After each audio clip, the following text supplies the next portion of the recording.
व्रत ग्रहण कराते हैं और जो व्रत ग्रहण कराते हैं तो फिर नियमानुसार यज्ञ के पश्चात व्रत विसर्जन भी होता है। यह मंत्र व्रत ग्रहण का मंत्र है, चाहे कर्म कांड में हम व्रत ग्रहण करें अथवा जीवन में, सर्वत्र व्रत का मंत्र है। देखिए, मनुष्य का जीवन किन्हीं व्रतों के सहारे, किन्हीं निश्चित नियमों के सहारे, कुछ संकल्पों के सहारे आगे बढ़ता है।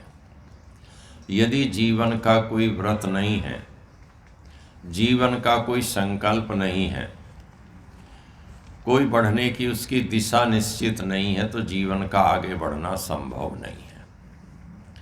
तो इसलिए व्यक्ति को संकल्प लेना है अपने जीवन को आगे बढ़ाने के लिए, प्रगति करने के लिए, उन्नति के लिए, विकास के लिए।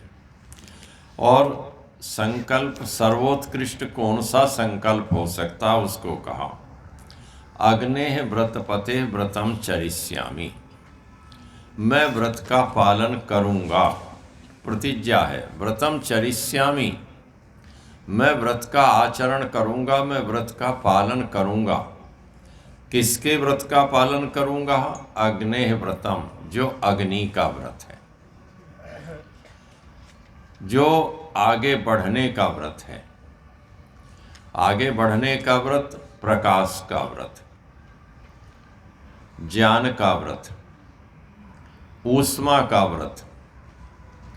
जहाँ प्रकाश है, जहाँ ज्ञान है, वहीं स्फूर्ति है, वहीं ऊष्मा है।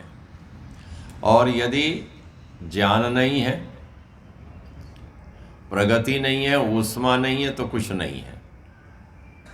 इसलिए जब तक जीवन में ऊष्मा बनी रहती है, इस शरीर में तो चलता रहता है, और इसमें ऊष्मा का अभाव हो जाए तो ठहर जाता है। तो इसलिए मैं जो व्रत का पालन करूँगा, किसके व्रत का पालन करूँगा? अग्नेः व्रतम, जो अग्नि का व्रत है। अब अग्नि का व्रत क्या है?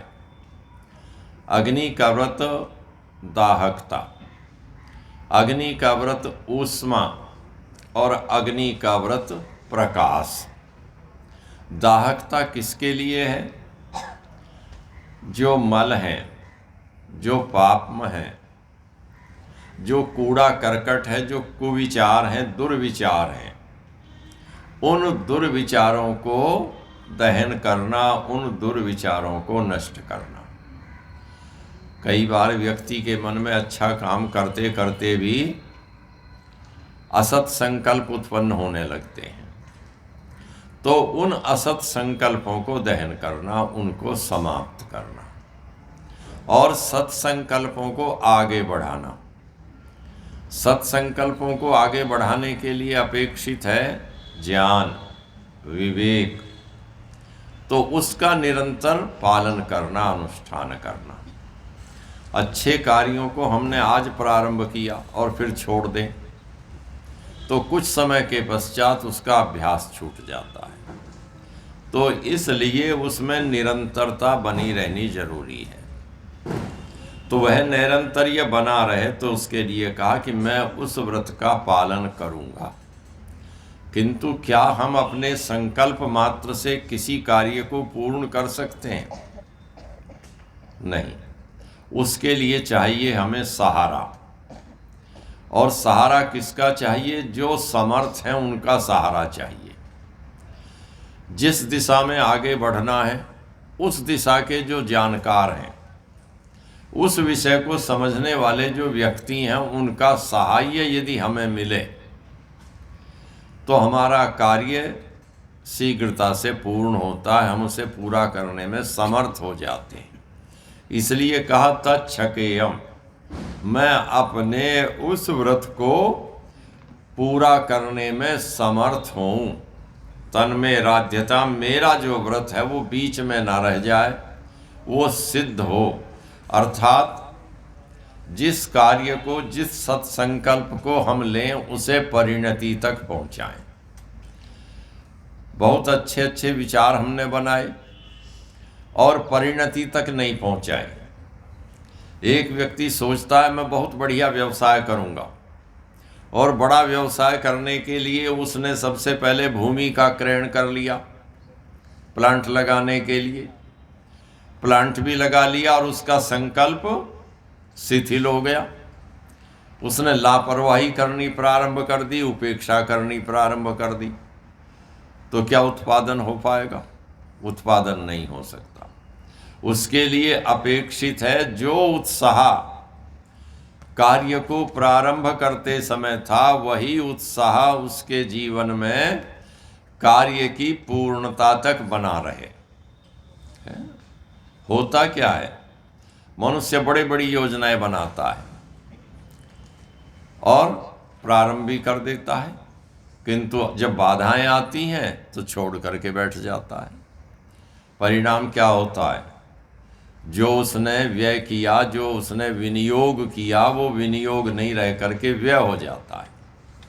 वो इन्वेस्टमेंट नहीं रहता, एक्सपेंडिचर हो जाता है, तो कार्य नहीं बढ़ता। तो उसके लिए अपेक्षित है वो ऊष्मा, वो ऊर्जा जो संकल्प लेते समय बनी थी, वो संकल्प की पूर्ति तक बनी रहे, कार्य की सिद्धि तक निरंतर्य बना रहे। और उसके लिए अपेक्षित है क्या? इदम अहम अनृतात्, जो बीच बीच में आने वाली शिथिलता है, लेजीनेस है, ढीलापन है, कर्तव्य के प्रति उपेक्षा का भाव कि कार्य प्रारंभ कर दिया, ये तो बस अब मैंने शुरू कर दिया, अब चलता रहेगा। कोई व्यक्ति किसी कार्य को प्रारंभ करने के बाद और कार्य के चलने पर उसकी देखभाल नहीं करता तो क्या होता है? कार्य नष्ट हो जाता है। बढ़िया फसल खड़ी हो खेत में और जाकर के देखना छोड़ दीजिएगा, कुछ नील गाय खा जाएंगे, कहीं हिरण होंगे तो वो खा जाएंगे, कोई और जानवर खा जाएंगे, कहीं मोर चुग जाएंगे आकर के। आप उसका नृत्य देखते रहे मोर का, और नाच देखते देखते आप तो भूल बैठे और वो सारी फसल को फिर खा जाएगा। तो इसलिए जो अनृत है, अनृत का अर्थ केवल झूठ नहीं है, अनृत का अर्थ है रित का जो विपरीत भाव है, जो गति का, गमन का, निश्चित नियम का विपरीत भाव है, लेजीनेस है, आलस्य है। तो मैं उसे छोड़ करके किसका पालन करता हूं? सत्यम उपैमि, मैं सत्य का अनुष्ठान करूंगा। अर्थात जैसा जानता हूं वैसा ही करूंगा, कथनी और करनी में अंतर नहीं करूंगा। यदि कथनी और करनी में अंतर हो जाएगा तो समझ लीजिएगा कि व्रत पूरा नहीं हो सकता।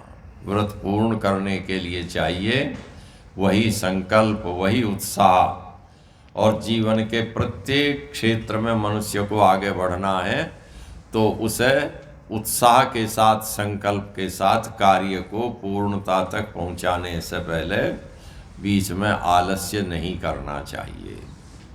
अब दूसरे अध्याय का पाठ करते हैं। ओम विश्वानि